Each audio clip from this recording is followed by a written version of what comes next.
Welcome to this edition of IBFD's Tax Takes, News and Views, bringing you the week's tax news in a nutshell. I'm Barry Larking, Special Counsel at the IBFD, and with me for our Beyond the News interview is Stuart Gibson, IBFD's Chief Editor, Global News and US in Washington, DC. On today's show, Sweden and the Netherlands turn up the heat on low tax jurisdictions. Lithuania announces a tax incentive that's difficult to resist. Polish taxpayers score a VAT victory. And of course, the biggest news of the week, the OECD has rolled out updated plans to tackle the digital economy. But are they going anywhere? These and more, including Stuart Gibson's interview with Pascal Saint-Amand, Director of the OECD Centre for Tax Policy and Administration, coming up on IBFD's Tax Takes.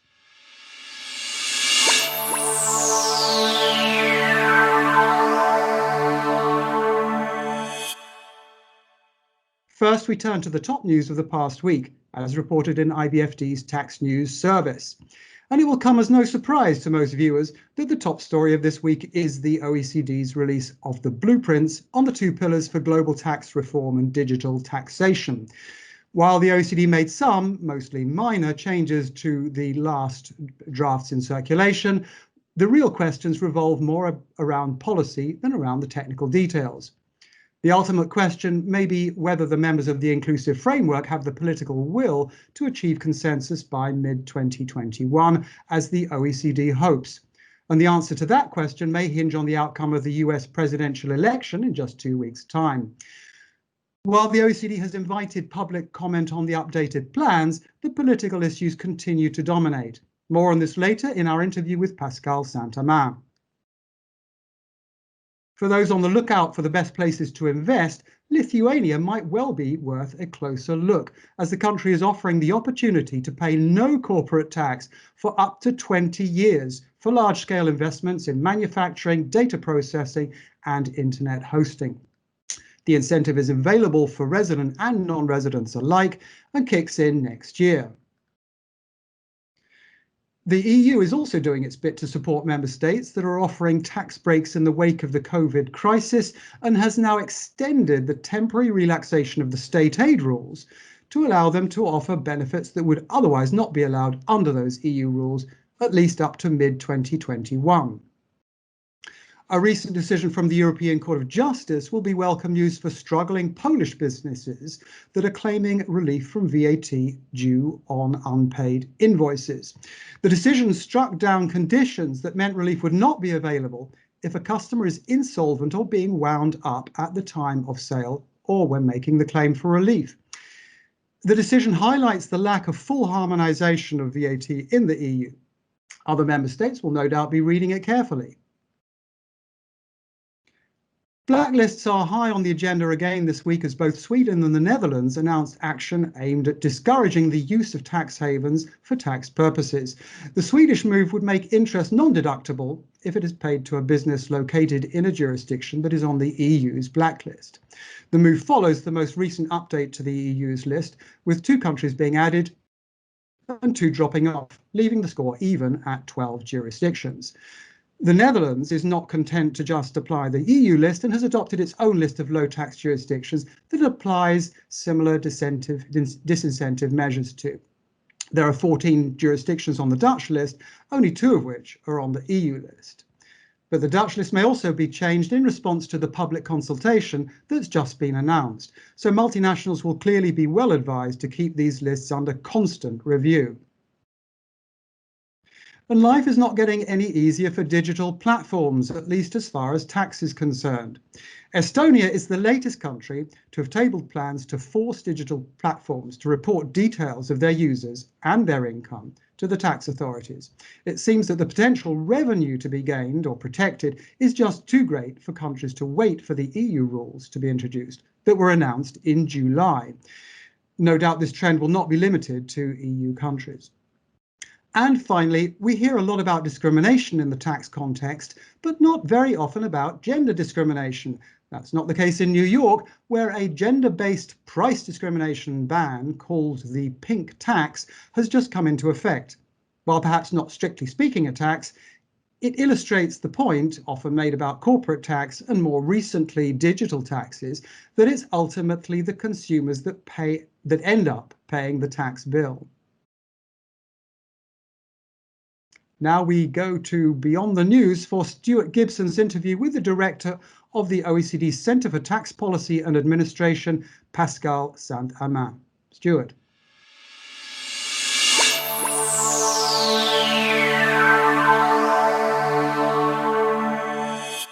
Thank you, Barry, for your informative news report.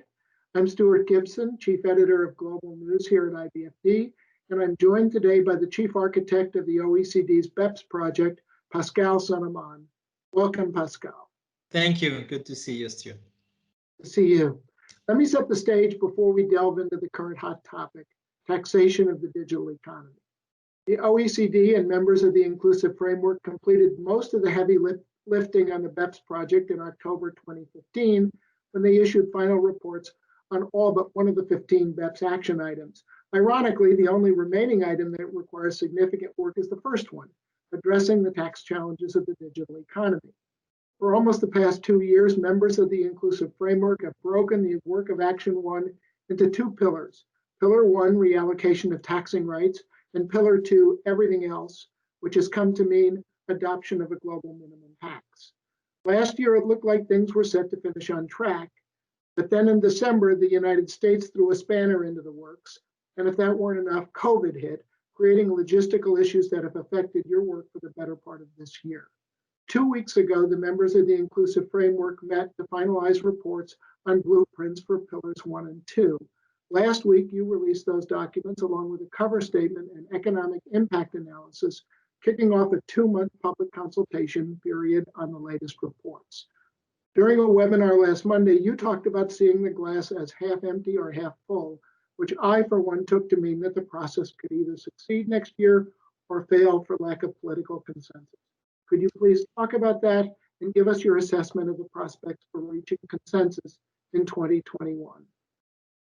Well, that's a good question, Stuart, and it's, I mean, it may require a crystal ball because we don't really know. It depends on many factors. I mean, the first thing is the glass is half empty because we did not deliver the report and the full consensus on time, which was by the end of 2020. Now, I think we have good excuses. I mean, the COVID-19 crisis, the sanitary crisis, the inability to travel, the fact that finance ministers across the world have been just hijacked by this COVID crisis explains that we've been slowed down. And then we got closer to some of the major political events and concluding a deal just weeks before these political events would have been difficult. So that's why it's half empty, but it's half full because we've done the technical work. We have the architecture of Pillar 1, can be simplified, can be revisited, but fundamentally, I think there is agreement on the need for a new nexus. There is agreement for a formulaic allocation of part of the rent performed by companies, and not only digital companies. There is a consensus on the need for more certainty. And then when you look at the fundamentals, in particular, the implementation of BEPS, including in the US with the US tax reform, the conditions are there for a conducive negotiation, which could lead us to an agreement. That's for Pillar 1. Pillar 2, I mean, the blueprint is largely advanced.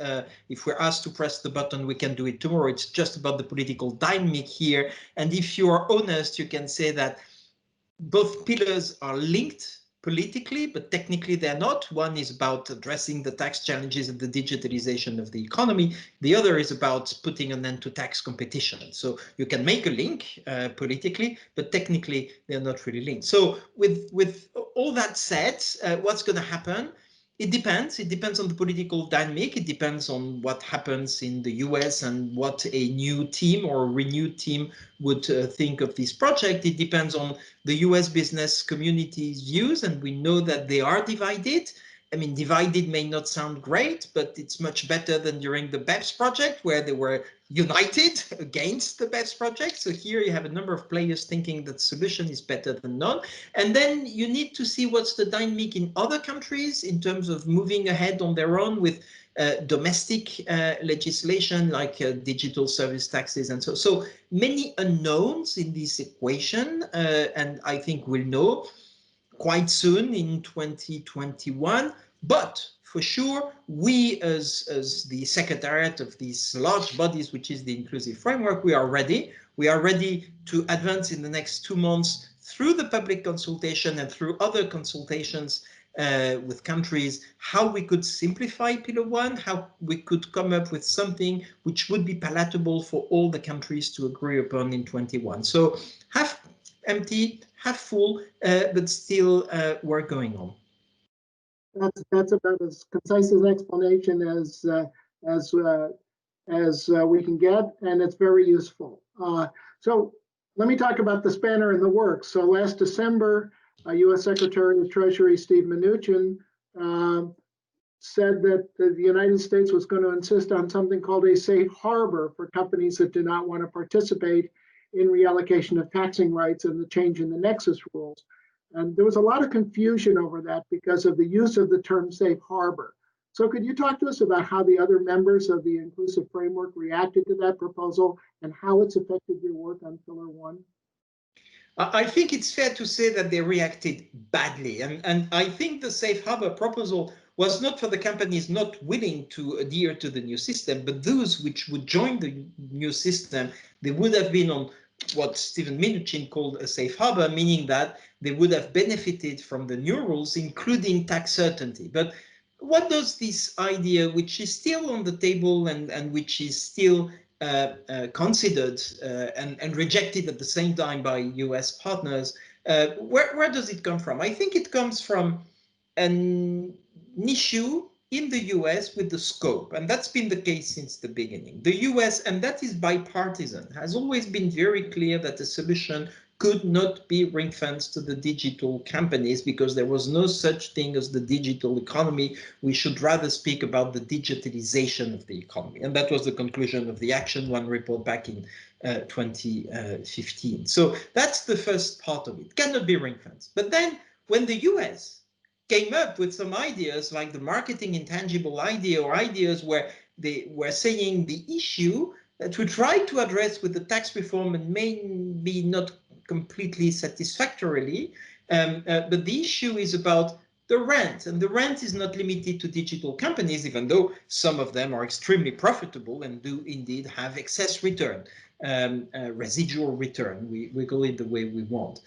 So they said we need to go beyond the digital economy for these types of companies where there is a marketing intangible, which means rent linked to a market. We, as the OECD Secretariat, to try to unlock the conversation, which had been blocked because of this divergence on the scope between the Europeans, digital only, and the US beyond digital, we came up 1 year ago with the unified approach for Pillar 1, which was a compromise proposal to take into account automatic digital services, we've called them ADS, and CFB, consumer-facing businesses. And that's where I think the US Treasury, but also other authorities in the US, face some backlash from companies saying, hey, why us? I mean, why didn't you throw this or that company under the bus, the tech companies under the bus? Why us?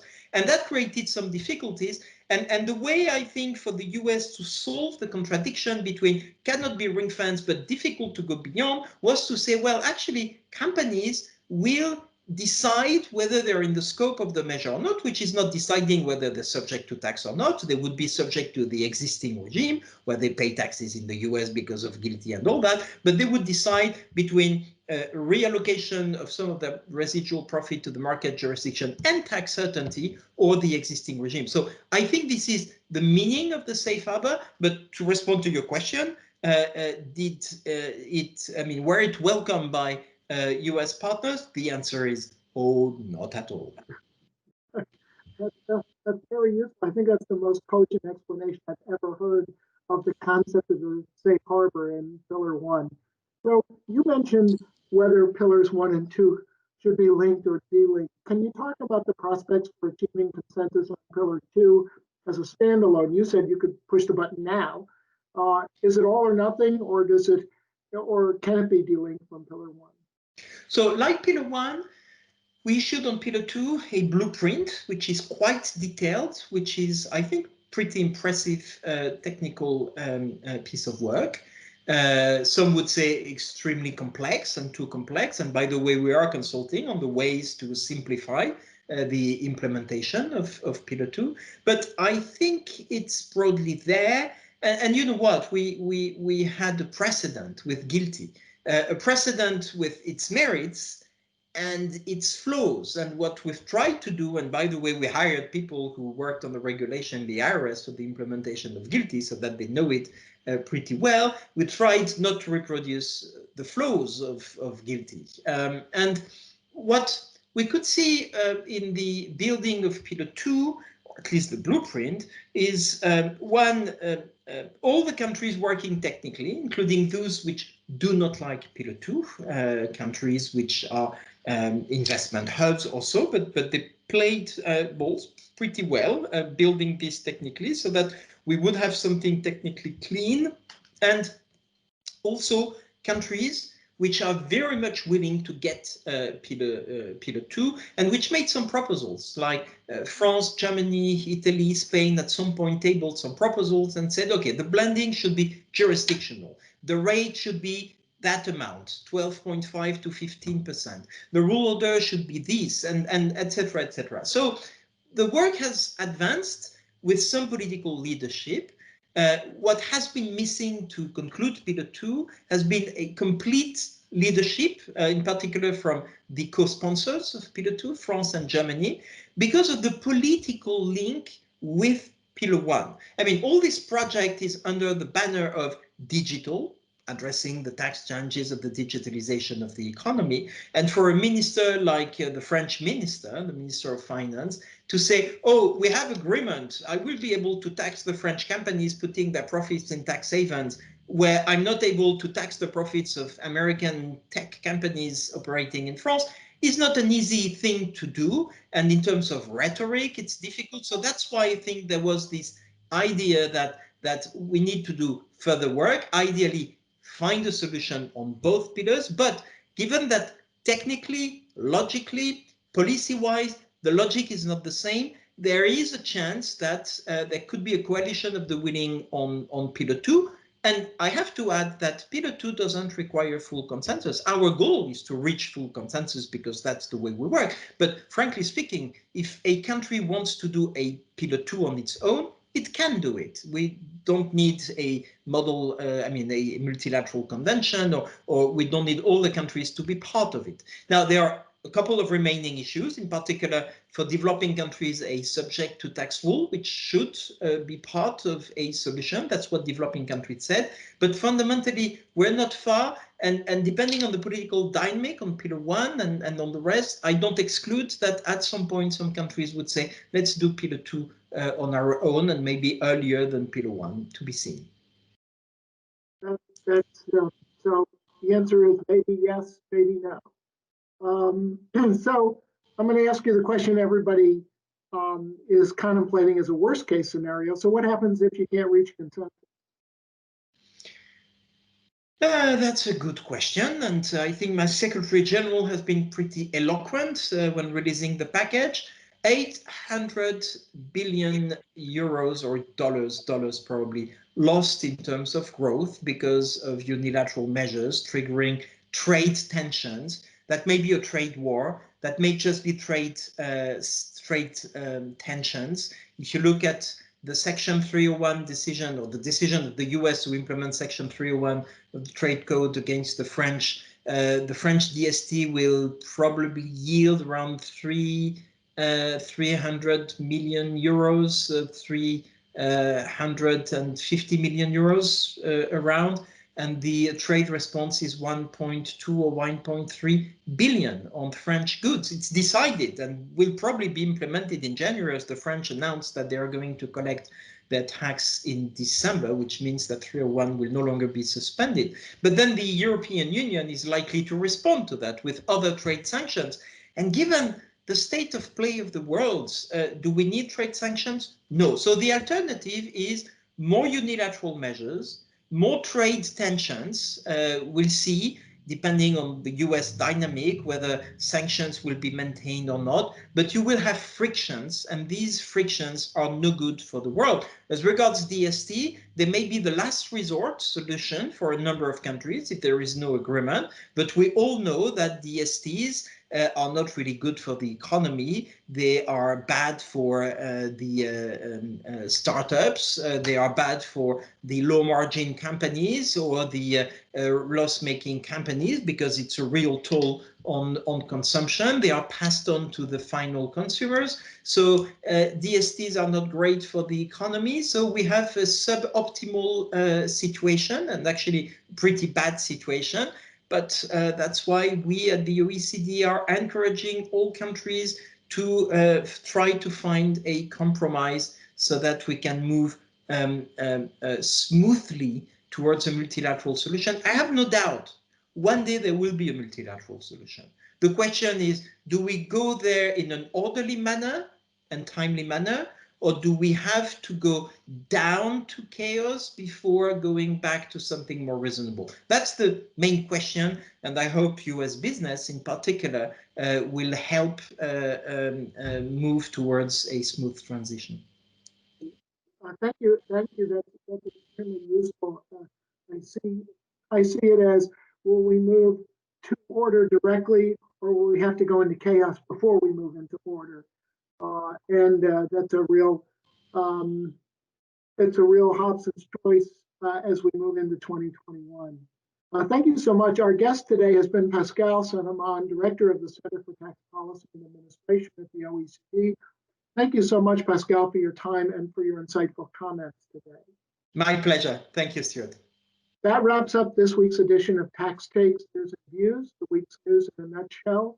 And for a closer look at the two pillars, don't forget to sign up for the IBFD webinar, Global Tax Reform and Digital Taxation, going live this Thursday, October 22. Check out the IBFD's website for details. From Barry Larkin and myself, thank you for watching. Here's hoping your week is not too taxed.